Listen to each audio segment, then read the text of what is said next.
ঘটনা, এটা আমার ভাইয়ের জীবনে ঘটেছে। আমার নিজের ভাই, আমার কাজিন, সে ভাই আমার নিজের ভাইয়েরই মতো। তার জীবনে একটা ঘটনা ঘটেছে, কিন্তু খুব সংক্ষেপে বলছি, খুব বিস্তারিতভাবে সেটা আমি জানি না। সে আমাকে যেইটুকু সংক্ষেপে বলেছে আমি সেইটুকুই এখানে আমি আপনাকে বলছি। আমার ভাই, তার স্কুল লাইফের একটা খুব প্রিয় বন্ধু ছিল। অনেক দিন তার খোঁজ খবর নেই। এটা আজকের ঘটনা নয়, বহুকাল তখন ফেসবুক, সোশ্যাল মিডিয়া এসব কিছু ছিল না, বহু বছর আগের ঘটনা। সে বন্ধু অনেক দিন যোগাযোগ ছিল না, অনেক দিন পরে আমার বন্ধু ফোন করে, বলে কেমন আছিস, তোর সঙ্গে একটু দেখা করবো, অনেকদিন দেখা সাক্ষাৎ হয়নি, একটু আয়, একটু আড্ডা মারি, গল্প করি। তখন বলছে হ্যাঁ চল, তোর কী খবর, তুই তো প্রায় 4-5 বছর থেকে কোনো যোগাযোগই নেই। হ্যাঁ আরে খুব প্রবলেমে আছি, একটু মানে মায়ের সাথে একটু প্রবলেম চলছে, একটু ফ্যামিলি প্রবলেম চলছে, আমি আর পারছি না, আমার তোর সাথে একটু দরকার আছে। ভাই ঠিক আছে, আয়, কোথায় বসবি বল।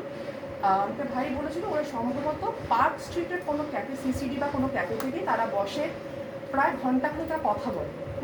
এবং এবার সমস্যাটা হচ্ছে তার বাবা মায়ের মধ্যে যে সমস্যা ছিল, যার সমস্যা ছেলেকে ভুগতে হচ্ছিল, তারপরে ছেলেটির আরেকটি মেয়েকে পছন্দ ছিল, সেই নিয়ে বাড়ির অমত, তো সমস্ত নিয়ে একটা তুমুল একটা অশান্তির পরিবেশে ওই ছেলেটি ছিল।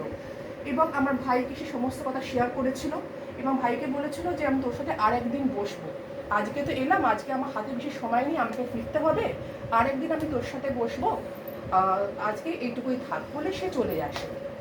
তারপর দেখে 1 মাস 2 মাস কেটে যাচ্ছে, আমার ভাই তাকে যোগাযোগ করার চেষ্টা করছে, কোনোভাবে সে যোগাযোগ করতে পারছে না। তখন বাধ্য হয়ে আরেকটি বন্ধুর মারফতে সে বাড়ির ঠিকানা জোগাড় করে ছেলেটি, সেখানে সাহস করে মানে যায়, বলে যে যাবো কি যাবো না, কেন অনেকদিন যোগাযোগ নেই, তাও না ফোন করে যাবো, ওরা ঠিক আছে যাই না, দেখি না, আমাকে বলেছিল যে আরেকবার আমার সাথে কথা বলতে চায়, সমস্যা নিয়ে আমাকে বলতে চায়, তো গিয়ে দেখি না, বলে দেখি না। তো গিয়ে যেটা হয় সেটা হচ্ছে যে মানে তারপরে আমার ভাইয়ের মনে জ্ঞান থাকে কিনা আমি জানি না, তো সেখানে গিয়ে জিজ্ঞেস করে, ওই ছেলেটির নাম আমি জানি না, ছেলেটির নাম কি অভিক কি একটা ছিল, মনে করছে না, মোটে বলছে নামটা মনে করছে। বলছে যে বাবা আমাদের কাকিমা অভিক আছে। তখন কাকিমা অবাক করে তাকাবে, তুমি, হ্যাঁ আমি তো অভিকের বন্ধু, আমাকে চিনতে পারছো না, আমি ছোটোবেলাকার স্কুলের বন্ধু। বলছে আমার সাথে তো 6 মাস আগে দেখা হলো, আমি ওকে 6 মাস সময় যোগাযোগ করতে পারছি না, তাই আমি বাধ্য হয়ে এখানে এলাম, তো একটু অভিককে ডেকে দিন না, বা অভিক কোথায় আছে, ফোন নাম্বারটাও তো পাচ্ছি না, অভিক কোথায় আছে। তখন বলি কী বলছো, 6 মাস আগে তোমার সঙ্গে দেখা হয়েছে, এটা তো অসম্ভব হতে পারে না, ও আজ থেকে 1 বছর আগে আত্মহত্যা করেছে। আর এটা সত্যি ঘটনা।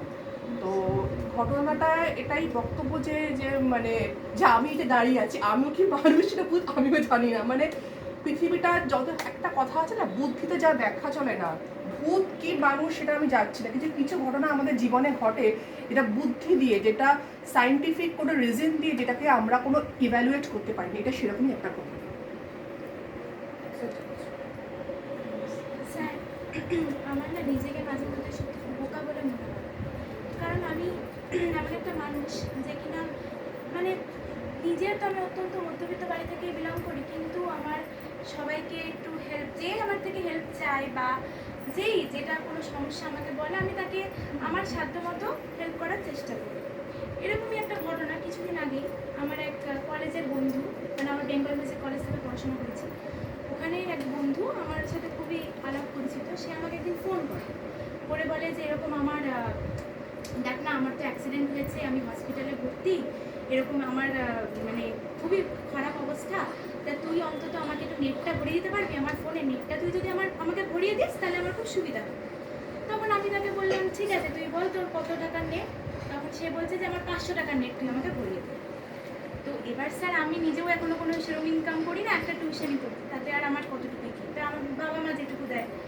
তো যেহেতু সে বলছে যাতে সে হসপিটালে ভর্তি বা তার এরকম এরকম অবস্থা, তখন আমি যথারীতি, আমার কাছে তখন ছিল না টাকা, আমি তখন মাকে ফোন করলাম যে মা এরকম, আর মায়ের সঙ্গে আমি বেশি ক্লোজ, বাবাকে হয়তো অনেক কথা আমি বলতে পারি না, একটু ভয় পাই তো, তাই মাকে ফোন করলাম, মা তখন কোর্টে, মাকে বললাম মা এরকম 500 টাকা তোমাকে এক্ষুনি ভরিয়ে দিতে হবে আমার বন্ধুটাকে, সে খুব বিপদের মধ্যে পড়েছে।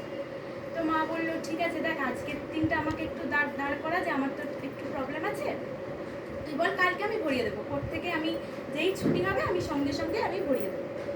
তো যথারীতি আমি তখন তাকে বললাম, বন্ধুটিকে বললাম যে তুই আজকের দিনটা একটু দাঁড়িয়ে যা, আমি কালকেই তোকে ভরিয়ে দিচ্ছি।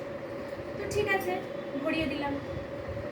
তো এইবারে আমাকে সে বললো তোকে আমি কালকেই তোকে ফেরত দিয়ে দেবো, রিটার্ন করে দেবো, তোকে দেবো। ঠিক আছে ভালো কথা, ফোন করলো না, অনেক দিন ধরেই করলো না। আমিও কিছু বলি, আমার দরকার নেই, ঠিক আছে, সে সাহায্য নিয়েছে, আমার দরকার নেই, তাকে আমি কেন বলতে যাবো, সে একটাই। অনেক দিন পর গিয়ে তখন মনে হলো যে তাহলে একবার জিজ্ঞেস করি। তাও তো ওইভাবে আমি ডাইরেক্টলি জিজ্ঞেস করতে পারছি না। আমি বলছি, কী রে তুই আসবি তো, কী রে দেখা করবি তো, তোর তুই বলেছিলি, এইভাবে বলেছি, শটান বলিও নি যে টাকাটা। ও আমাকে স্যার এত বিচ্ছিরিভাবে বললো যে এই ফোন রাখ, আমাকে আর কোনোদিন কন্ট্যাক্ট করতে আসবে না, তোর কোনো টাকা আমি দিতে পারবো না। স্যার এই যে কথাটা বলেছিল, তখন আমি ভাবলাম যে তাহলে আমিও তো সত্যিই বোকা, আমি মানুষটার আজকে বিপদে তাকে আমি সাহায্য করলাম, আর সে আমাকে এরকম করলো। মানে আজকে মানে সে আমাকে মুখের উপর বলে দিচ্ছে যে না ফোনটা রাখ, আমি তোর সঙ্গে আর কোনো কথা বলতেই চাই না, বলে সে আর আমাকে কোনো কন্ট্যাক্টও করেনি, আর আমিও করতে চাই না। তাই ভাবি। বুঝাই না তুই বোকার আগে স্কুলে অনেক রকম অনেক ধরনের বন্ধু, মানে আমাদের একটা গ্রুপ ছিল, প্রায় 20-25 জনের একটা গ্রুপ, মানে যেটা একদম 5 থেকে ফেমাস ছিল, মানে অনেক রকম এদেরকে মেয়ারা ওদেরকে মানে অনেক রকম, মানে ম্যামদের কাছে পুরো একদম রেকর্ড ছিল আমাদের গ্রুপটা। তো যতটা পেরেছি আমরা নিজেকে, তারপরে যত বড় বড় হতে হতে গেছি তত বড় নিজেকে একটু ঠিক করার চেষ্টা করেছি। কিন্তু আমার বোন মানে আমাকে ওই গ্রুপটার মধ্যে আমাকে সব আন্টিরা আমাকে, আমি কিন্তু খুব ছটফটে ছিলাম, তো আমাকে ওই জন্য সব আন্টিরা আমাকে খুব বেশি ভালোবাসে। এবং আমি যদি এখনও পর্যন্ত স্কুলে যখন যাই, আমার বোন ওই স্কুলেই পড়ে, কিন্তু ওর নাম ধরে এখনও পর্যন্ত কেউ অতটা বোধহয় চেনে না, আমার নাম ধরেই ওকে বেশি চেনে, যে আমার নাম ধরে ওকে এখন ওর বন্ধুরা আমাকে এখন ফোন করে, এখন পর্যন্ত ফোন করে যে দিদি তোমার নাম ধরে তোমার বোনকে ডাকে, তোমার নাম ধরে ইয়ে করে। তো সেটা শুনতে আমার ভালোও লাগে। তো সেই সব যে বন্ধুত্ব এত রকম এত বছর ধরে একসাথে ছিলাম, কিন্তু কিছু কিছু বন্ধু এখন কলেজ ওঠার পর আলাদা হয়ে গেছে। তো সেইগুলো নিয়ে ভাবতে করতে মানে মাঝে মাঝে মনটাও খারাপ লাগে যে আগে এত এই টিফিন নিয়ে খাওয়া খাবি, কোনো বদমাইশি বা গাছের ডালটা আমরা অনেক ইয়েও করেছি, মানে টিউবলাইট ভেঙে দিয়েছি, মানে ছেলেরা যেগুলো করে সেগুলো আমরাও করেছি অনেক কিছু। তারপর এই বিল্ডিং থেকে পাশের বিল্ডিংয়ে এও নাম্বার ছোড়াছুড়ি, এগুলো অনেক রকমই কিছু করেছি। কিন্তু সেই দুষ্টুমিগুলো যাদের সাথে করতাম, তারা এখন পর্যন্ত কতগুলো বন্ধু যারা আলাদা হয়ে গেছে, আর যারা এখন পর্যন্ত এক আছে, তারাই সব আমরা কথাবার্তা বলি যে তাদের সাথে এখন আর যোগাযোগ হয় না, তাদের নাম্বারও খুঁজে অনেক দূরে দূরে তারা ছিল, অনেকের বিয়ে হয়ে গেছে, বাচ্চা হয়ে গেছে। তো ওইগুলো নিয়ে একটু মাঝে মাঝে মন খারাপ।